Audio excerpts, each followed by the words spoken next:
Welcome back to Your 1230, the only podcast where our guests tell their story with the help of 12 questions in just 30 minutes. Today, we are really excited to be speaking with Shirley Novack. Shirley Novack is a first generation daughter of Polish and Russian immigrants. She originally graduated from Fisher College in Boston with a degree in laboratory science, but after marrying and having three children, she went back to school and graduated with a degree in interior design. She's had a successful interior design practice since 1985, but her passion for writing was never far from the surface. She is the author of The Story of. This book is loosely based on the life of her father, a Russian immigrant who was never a wealthy or successful businessman, but taught her the importance of being humble and dignified.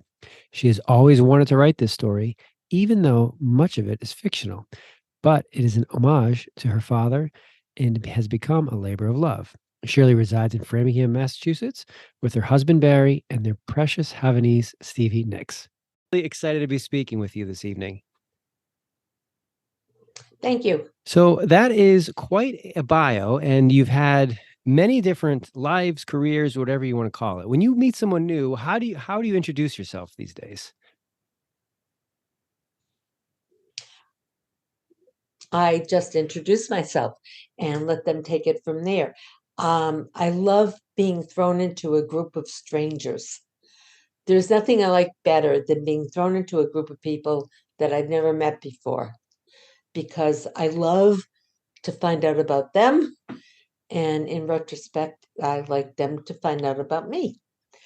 But I love being social and I love socializing. That's a really awesome answer because I would like to think most people are, well, I won't say terrified. They do not look forward to that interaction with someone they don't know or having that conversation with a stranger. How My my husband is one of those okay. people, by the way. Well, I'm It's probably not far behind him, so that's okay. But is this a skill you've always had, or how have you developed it, and how can others like myself work toward being okay talking to strangers? I love people and I love finding out about them and who they are and what they are. And I think the situation is that most people want to talk about themselves and they don't ask questions, which immediately turns people away. They think you're narcissistic or whatever, but I love I love people, and I think it just comes across. I want to know who you are, what you are, where you came from, etc. I mean, down to the homeless person on the corner holding a sign.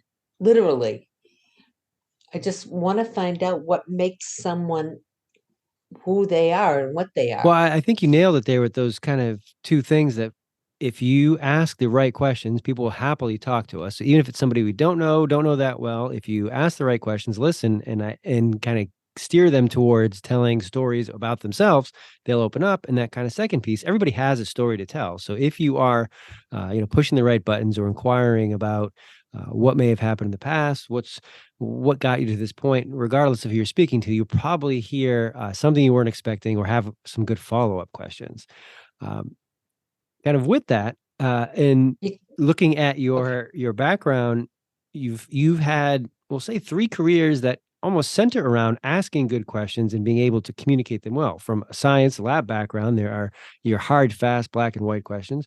Interior design, you try to get to know people and build what their ideal home interior looks like. And then as an author, you've got a blank page to bring stories to life, and often taking people from asking where they're going, how they're going to get there, to most of the time a logical conclusion. Is that a fair assessment? And B, how have you traversed these different careers? I think it's just being a human being who's open, really, because when I wake up in the morning, I look at it as a new day with many possibilities.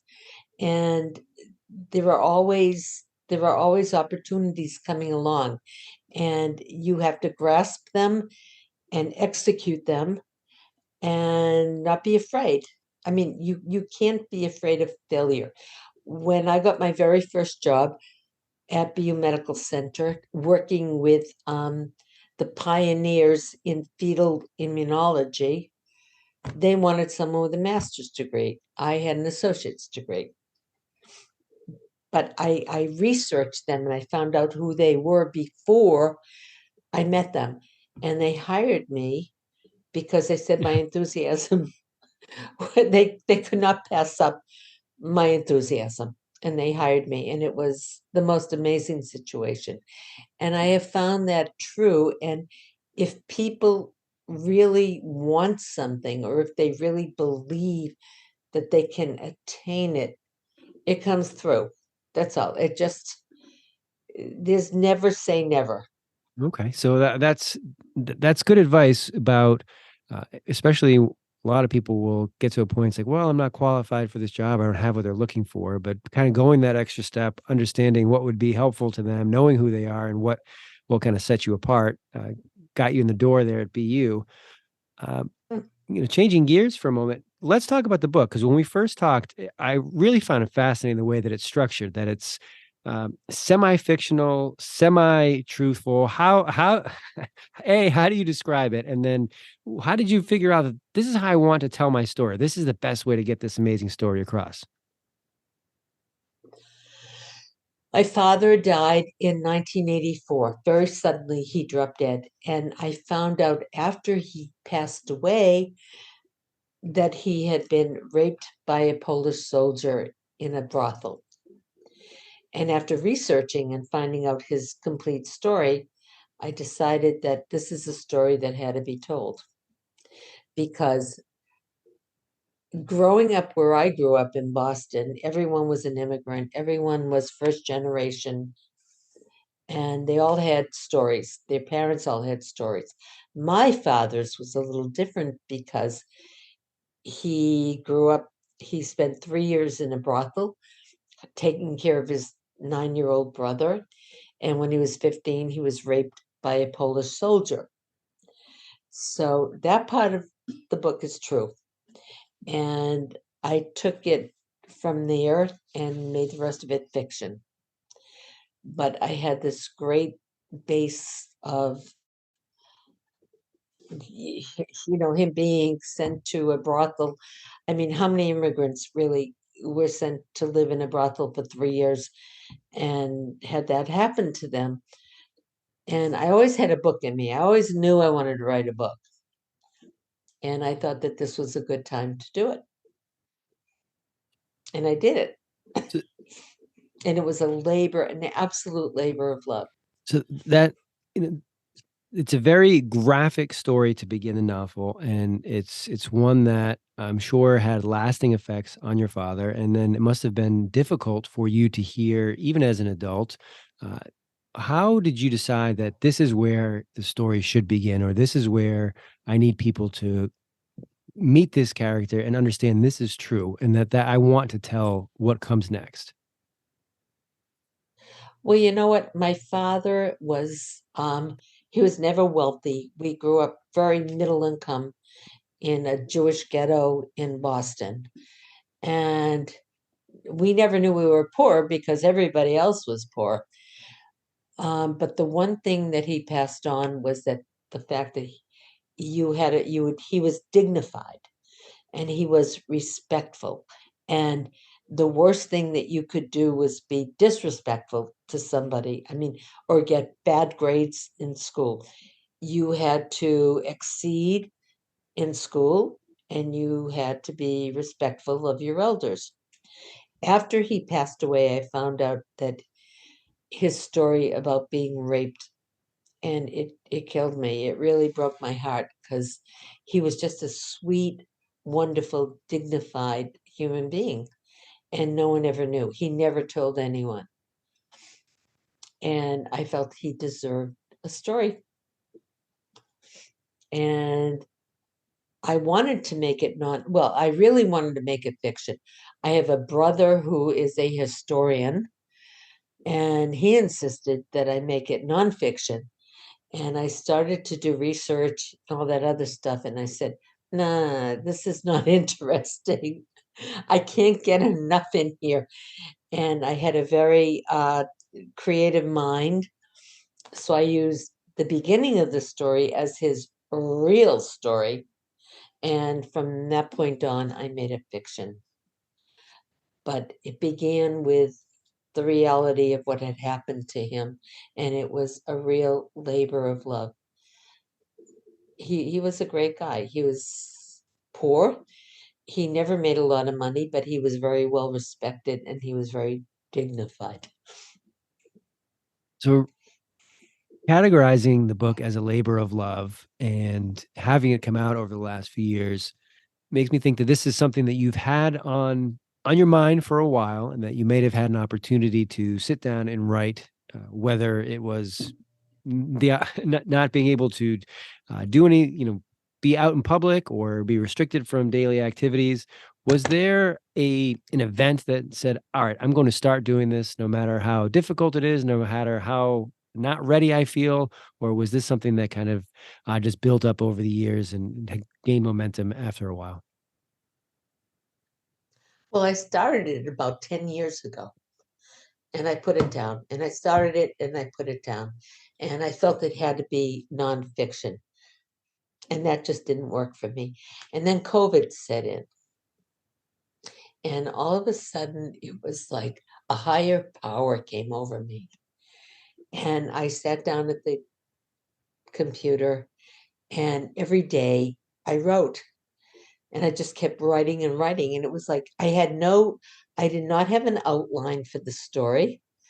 I had no idea where I was going with it. And I just wrote, and it became a book. And I was very fortunate. I can't even explain it because I found it so easy. And I know most people will say that's crazy.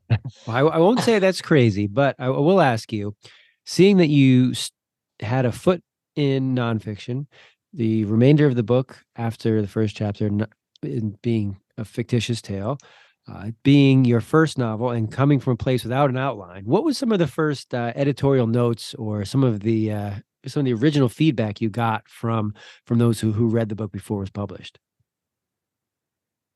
uh, I had one reader who got through like the first 10 chapters, and she kept saying, when is the next chapter coming? When is the next chapter coming? You're leaving me. And she was very helpful in making me feel that this was legitimate because she was primarily a stranger. She was in a class of mine.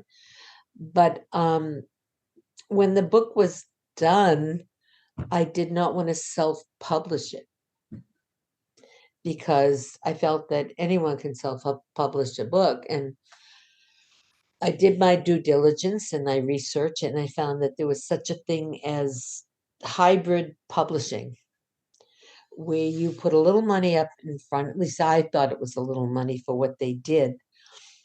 And they don't take a dime until you make it back.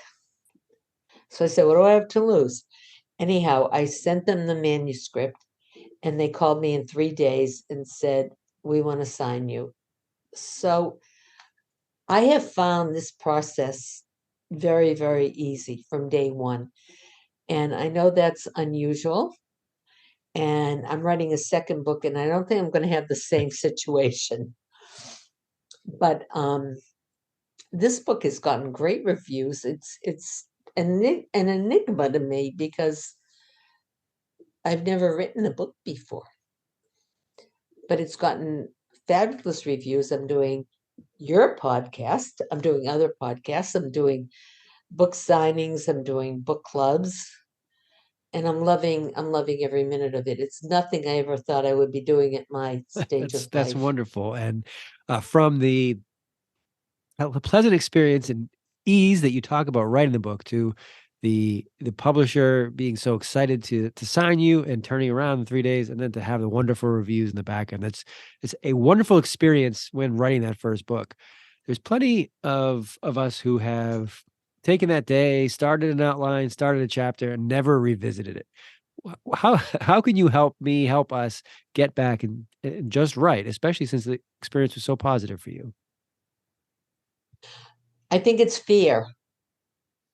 I think it's fear of rejection. Um, I was too stupid to think of that. I had never, I don't think ever planned to really publish a book. You can't just go to, Simon and Schuster and say, "Hey, here I am," publish my book, right? But I think that people have to understand, if you have a drive in you to do something, if you have a book in you and you want to write it, find a way to do it. That's all. Never say never. That's my biggest thing. If you wake up in the morning and you still have a breath in you, you have a passion, follow it, and just never say never. I mean, obviously, I'm old and I took on this whole new career and I'm loving every minute of it.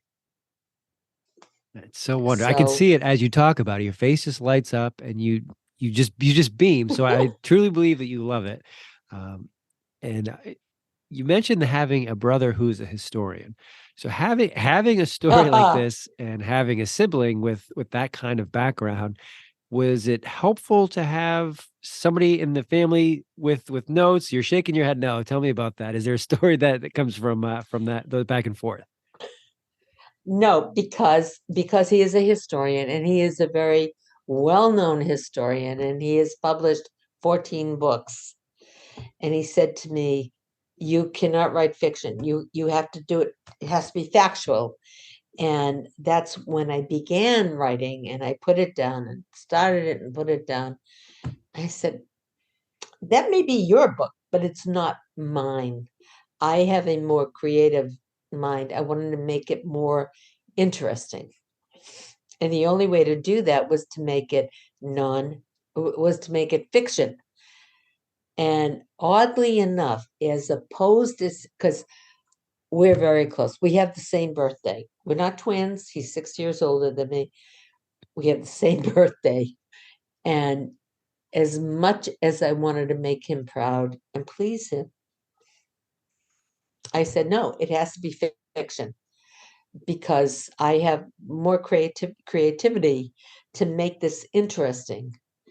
And when he read it, he was amazed. And yeah, and the interesting thing is that his last book came out the same day as mine did. His book was on Obama, and mine came out the same exact day, and we have the same birthday. So That's a I don't know if this is coincidences, if this is serendipity, or if you are planning well I with don't your know. I brother, don't but know. that is two overlaps that I would guess most siblings don't have. So that's very interesting. Well, when I sent him a copy of my book, and I wrote inside of it, and I said to my favorite brother and sister-in-law, and he sent me a copy of his book, which said to my favorite sister and brother-in-law, came the same exact day. There you go. You guys are in You sync, I know? guess. No, he's the best brother. That's He's great to wonderful. hear. Uh, you mentioned writing a second book. Has that Yeah. process been similar to the first as far as not having an outline, being a project that you love doing? Is the work or flowed as easily as it did the first time around, or what's different this time? I'm having a harder time. And I have a publisher who's interested in publishing my second book, and they want me to produce 75 pages. But this is a real legitimate publishing company, and um, I'm honored, but I guess feeling under the gun, is more difficult than just running down and doing it. So I've got about 40 pages done, and I need to get 75 done soon. but until I feel it and until it can flow like the first one did, I don't know. I mean, it's a little disappointing for me because the first one came so easy. I mean, I really felt like there was a power over me that was directing me what to write and how to write it. And this time it's truly fiction, but I've got about 40 pages done that I'm happy about. It's so I have to get, the other 35 done relatively soon if I want them to Okay. publish Well, it. we're all rooting for those 35 pages to come more easily than the Thank first you. 40. But I guess before we even get to the second book, I should have asked, as anyone who knows me, I'm a big fan of using ellipses whenever appropriate. The title, The Story of, how did you come up with that? And what has been the notes, feedback on that? Because I feel like there might be a story It's there. it's a story of dot dot dot. And the three dots are important because so many people came over to this country at the beginning of the 20th century, and they all have a story. Everyone has a story. My father's was a little more unusual because of his circumstances, but everyone has a story. So the dot dot dot is leaving it open to anyone else that has a story. Because all these people that came over from Eastern Europe at the beginning of the 20th century, it was never easy. They all suffered something. So it's like paying homage to them or allowing them to come forth with their own I stories. love it. And what that does, as you describe it, it puts a spotlight on one story, but it also kind of gives the okay out there to anyone reading, to anyone listening to this, to anyone who comes into contact with you or the book down the line that yes, there are stories that you don't realize, but people want to hear them, people want to read them, people want to learn about them, and that it's no matter how humble the beginnings, no matter how simple we might think it is, we've got something that we should share with others because our story is who we are and is what people want to share with others. So I do love that title, and you're spot on that we all have, especially those that came over to this country around that time, that regardless of where they were coming from, that it was not easy and that they had hardships they had to overcome. And if you came to, I mean, a lot of people came to New York, but a lot of people came to Boston, which created an a Jewish section, an Irish section, an Italian section. To this day, you still have the North End, which is strictly Italian. You have the South End, which is strictly Irish. You have the West End, which is whatever, but you also have the Chinese end, which are all Asian. And it's been that way since the beginning of the century. And they all emigrated and created their own areas. Um, I grew up in a Jewish ghetto. Do you feel either in the book or in your life because you've been able to accomplish a lot in different areas, being the first generation to born in the U.S. How have you used that to your advantage? I mean, you've talked about working hard. You've talked about looking for advantages where they may not have been apparent. But what do you feel was a real benefit growing up in a household like I was stubborn. that? I kept being told what I could not do. And the irony is that I have two very, very successful brothers. And we all saw what we did not want to become through our parents. So, as negative as our parents were, we were strong enough, because we talk about this, we were strong enough to say, we don't want to be that. We want to fight against that. And I did. I was always told what I could not do as opposed to what I felt I could do. And both my brothers are extremely successful, and I consider myself successful in life. It's, yeah, because I did not want to live their life. My mother was constantly pounding her chest. Oh, oh, no. No. Positivity and not being stuck to that negative or always hearing no. That's a good driver. You know what? To this day, when I wake up in the morning, my cup is always half full.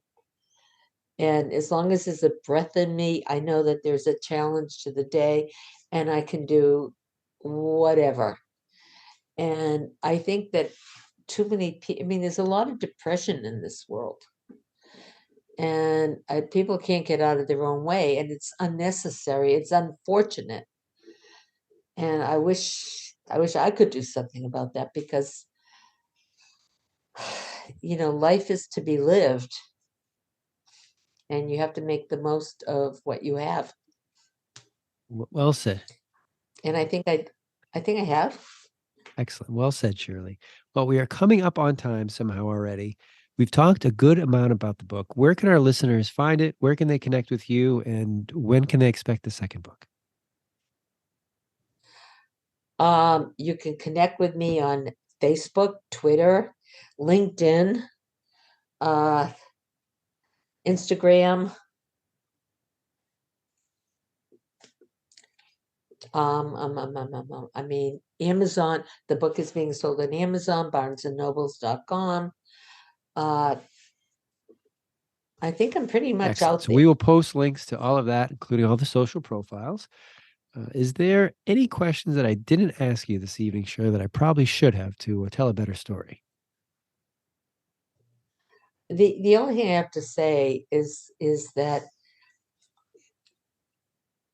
if people wake up in the morning and they say, I can't, they can.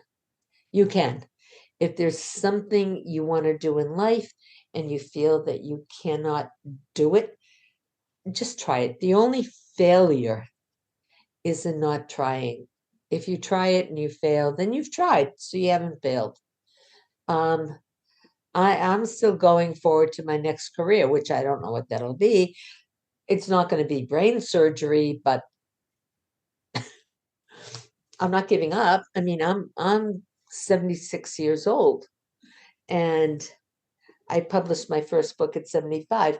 I have a second one coming out eventually, and I don't know what my next career is going to be, but as long as there is a breath in you, try it. Whatever it is, just go for it. I love that message, Shirley, that the only failure is not trying, and that as long as you give an effort, as long as you learn something, it's not wasted effort. You're not failing. You're always moving in a new direction. So thank you so much for the advice. We wish you again the best of luck with this book, your next career, your next book, and on all that you do. I look forward to doing this again. Thank you, Shirley. Thank you so much for having me. I appreciate it.